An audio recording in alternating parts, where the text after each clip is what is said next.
Happy New Year. Happy New Year. 2026, beginning of the year. I'm drinking this new social tonic.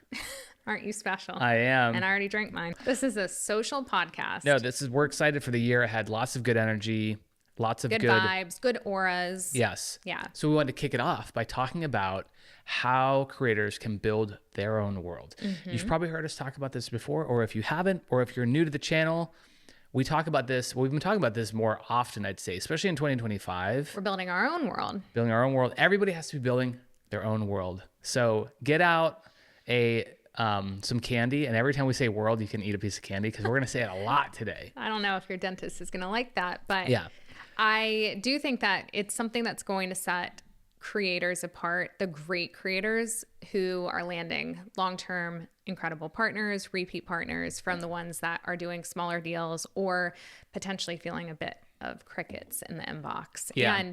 And ultimately, we're in a time right now that a lot of creators and also businesses and brands, everyone's doing a bit of a reset. Mm-hmm. Some people are goal setting. We don't really goal set. We just really continued to hone in on what we want to do more of and more intentionally. And we continue to set consistency and motion in play so that we're not having to scramble at the beginning of each year to goal set. And we also don't chase money.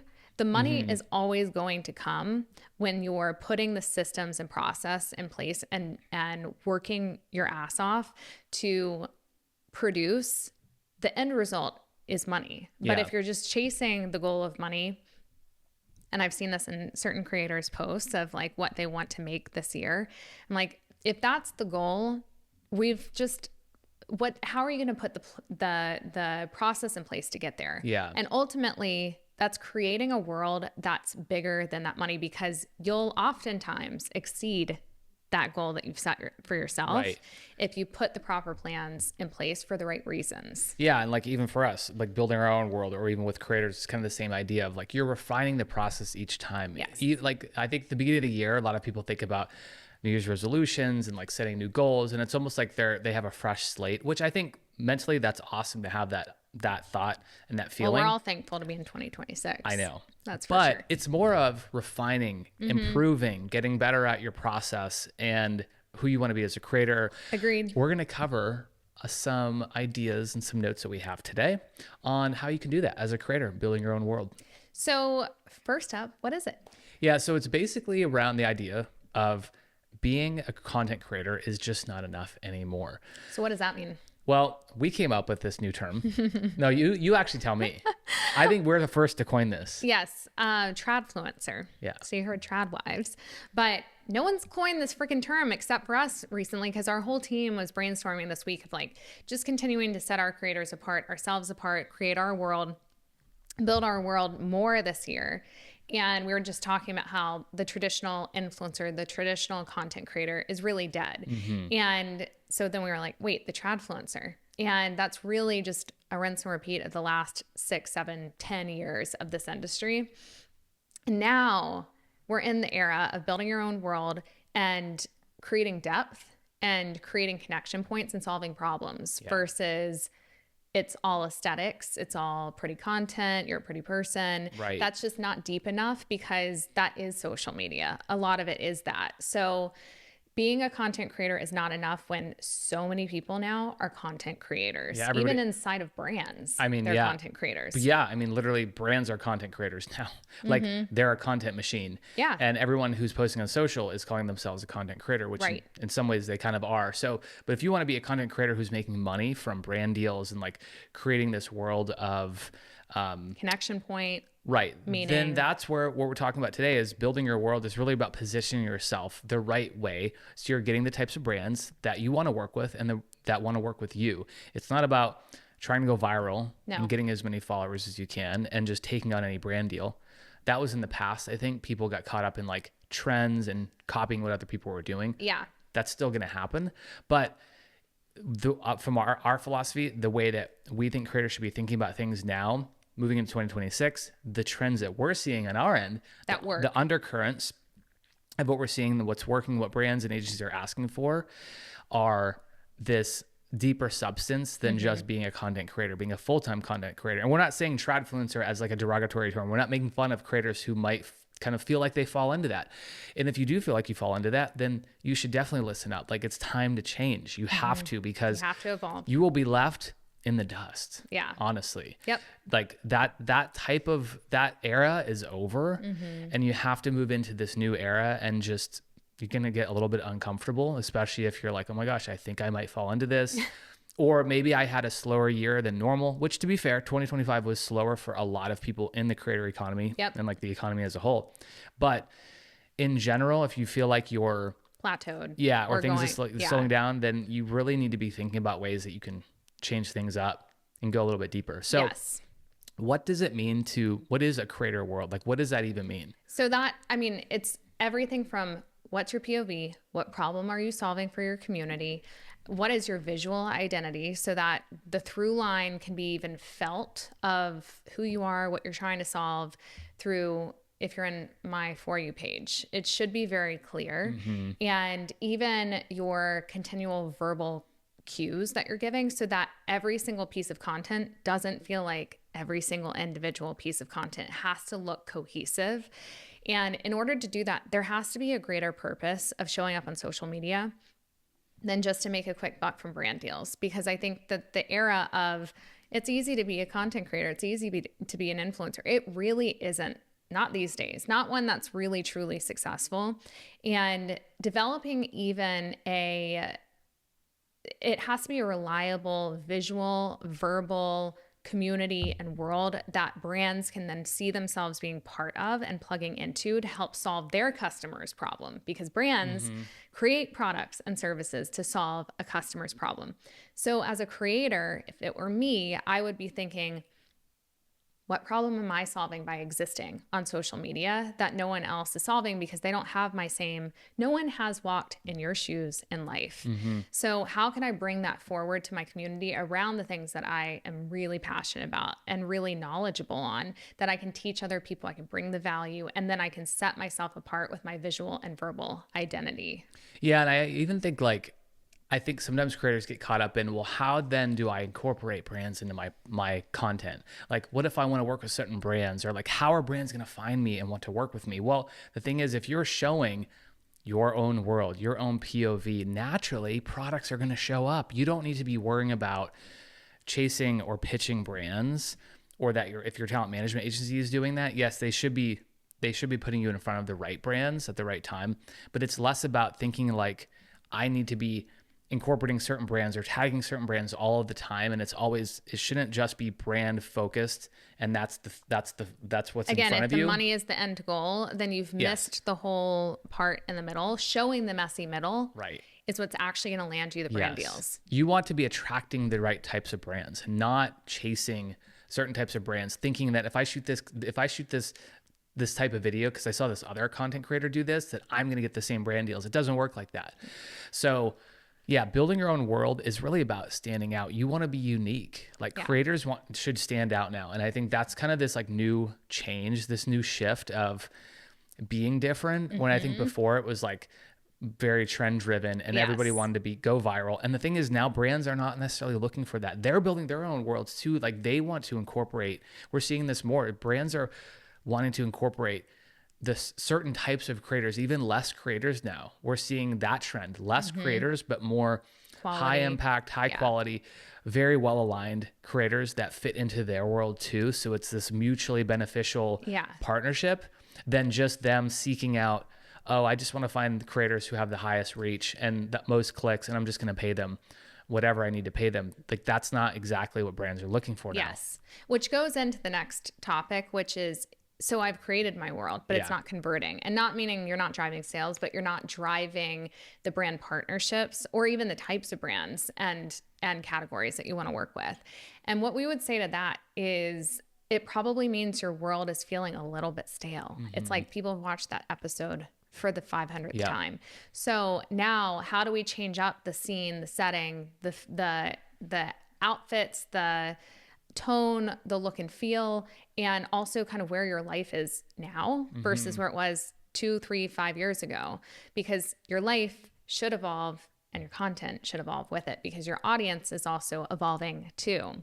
Well, and I think too, you might, a creator who's listening, if you're a creator and you're like, well, I have my own world. I know who I am. I'm showing my own POV, but in some ways you might not be showing it in a way that's making you stand out, Right. because it gets to the point where some areas of being a content creator, other people are doing similar things and it doesn't resonate as much anymore as it used to. Right. So like if you're just showing, outfits that here's what I'm wearing today, well, everybody else is doing something similar. Even if you are really are, expert in fashion and you put together amazing outfits, people love to click and buy from you, but maybe you're not getting brand deals or as much interest as you used to. Switching it up where it's like, I'm wearing this outfit for travel. Here are my favorite outfits. Jared, it's like you're reading my mind. I know. Because right now is the next topic of talking about how you can build your world and expand your world without rebranding. Yeah. It's exactly that. What you're just saying now is having the ability to expand on the topics that you're already sharing about by giving more dimension to it, giving more context to it. Especially as you mature in the space and whatever categories you're in, you should be learning more that then you're able to convey to your community even more depth behind those topics. All right, so lifestyle content that feels surface level. So if it feels surface level, I feel like this is the same theme that we keep bringing up, you guys, is you got to create depth and more interest to the content. Lifestyle is just a wrapper. Everyone has a lifestyle, but like, what is your point? What is your POV? What is the substance behind your content? Otherwise, lifestyle just feels surface level. And if you feel surface level, there's really just no path forward in the space long term to build a brand here. Yeah. And I think also this is where like storytelling comes into play. I think this is where you can add some depth into your content where you're like, okay, but I'm going to go pick up a coffee like I do in the morning, but like, I want to show that, but maybe it feels surface level. Well, why are you taking this certain route? Why are you wearing these certain clothes? What's the weather like? Who are you going to bump into? Are you going with a friend? Why are you going to that specific coffee shop? What did you get in your coffee? Exactly. What is it that they do differently? Yeah.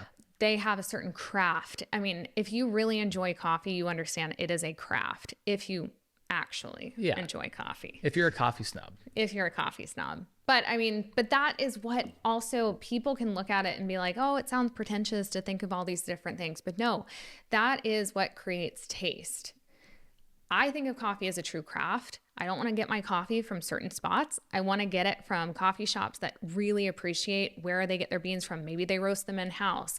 Where are those beans from? Yeah. What did it take? What links did they go to get them there? And what types of people did they hire that genuinely care about their craft as well and pushing the boundary forward, and the branding, and then the experience that you get, the smell, the sound, the look, the feel, the friendliness of the staff behind, the knowledge of the staff behind it.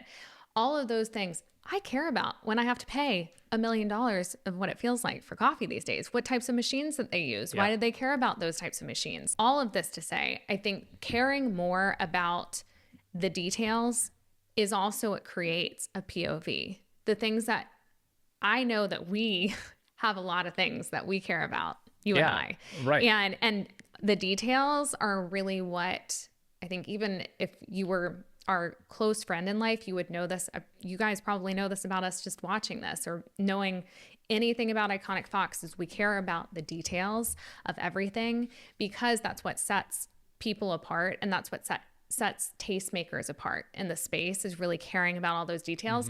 And some could say, oh, that's so pretentious. It's not about being pretentious. It's really about caring about the craft of whatever you're doing, whatever you're showing, wherever you're going, how you're spending your money. One other thing I was going to say too is I think that people need to become more curious in 2026.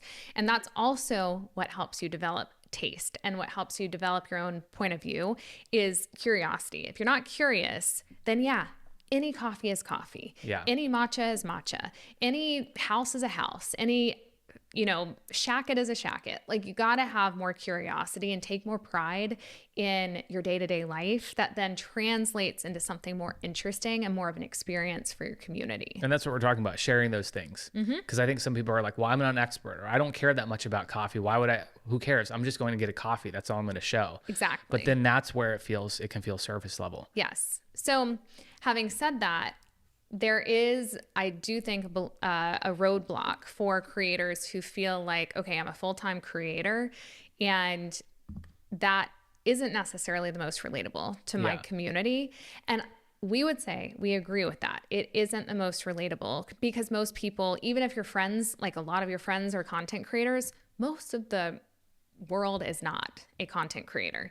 So how do you solve that problem of becoming more relatable if you are a full-time content creator? How would you do it? Well, I think this is where, when we've talked about this before, where having other things going on in your life and showing that, having other projects, having other IRL events or things that you're planning, supper clubs, projects, other things that you have going on, collaborating with other creators, these create other opportunities that just happen in your life. It creates challenges and new opportunities or setbacks and things that now it kind of snowballs in a good way into all these other things that now you can talk about and explain what's happening in your life versus, not having anything that going on. And then it's hard for, I think, people to relate to everyday people who are like, well, I want to save time. And you're talking about saving time, for example, and they're like, well, what are you saving time on? Like, how would you know if you don't have all these other things going on in your life? You don't have a 9-to-5 job.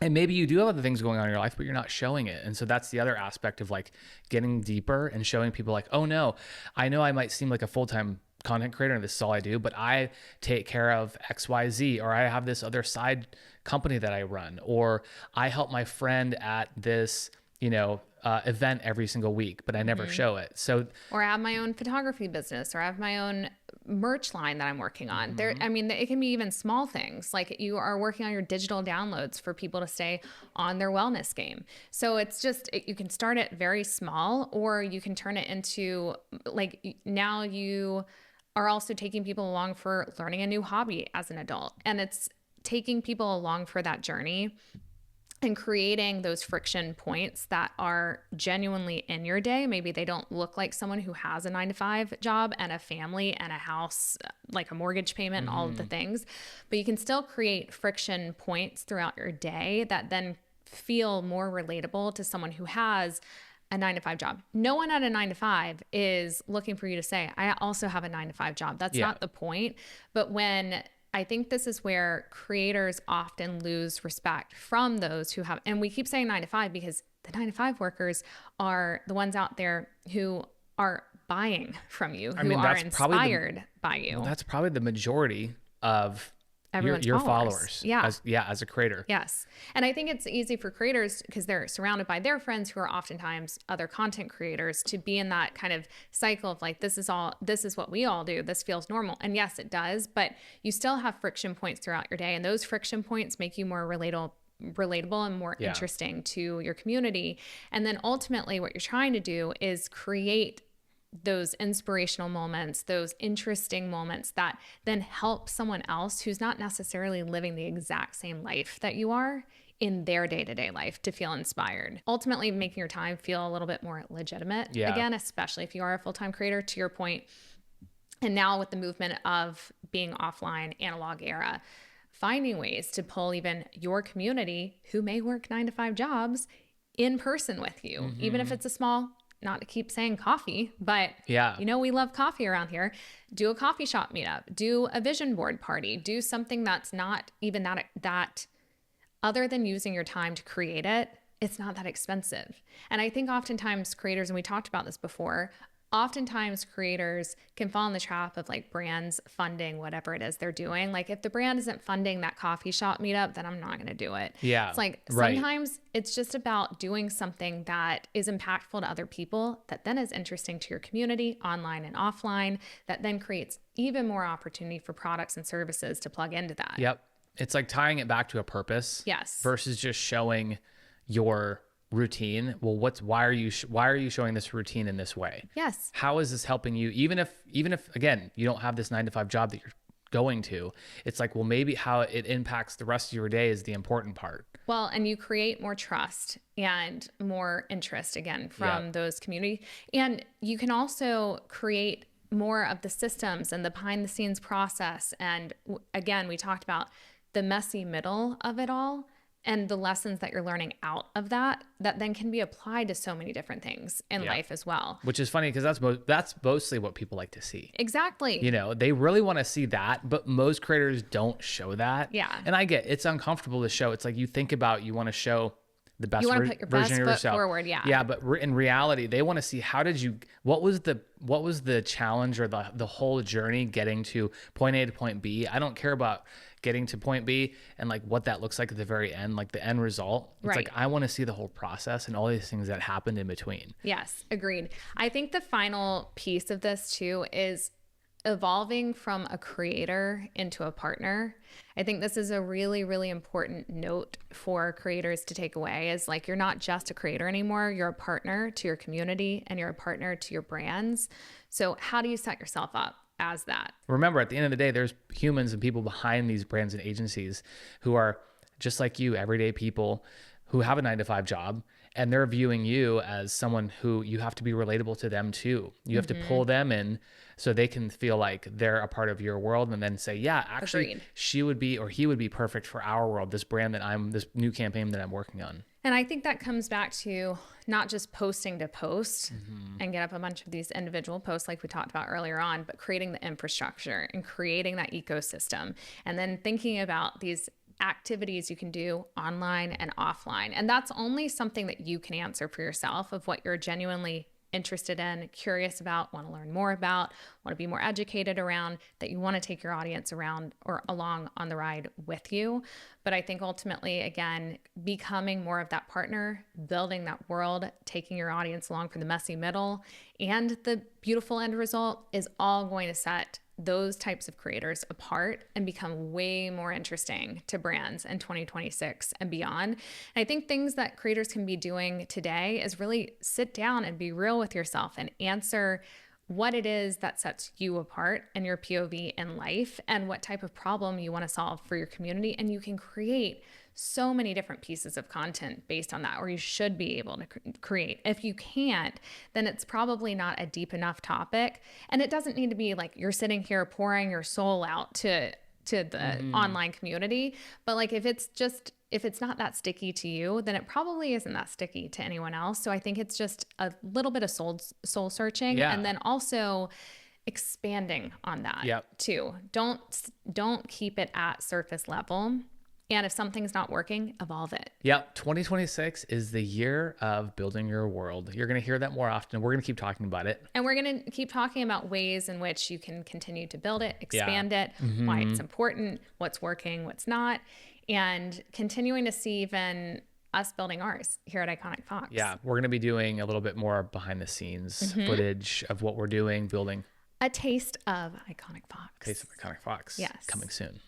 All right, you guys. Hopefully you enjoyed this episode. If you did, please be sure to shoot us a DM on what you want to hear next because we love to hear from you guys. And we're super excited for this year. There's a lot of good energy. We're very hopeful and energized and excited for 2026. I feel like it's going to be a really good year ahead. So hopefully you guys enjoyed this episode and we will see you in the next one.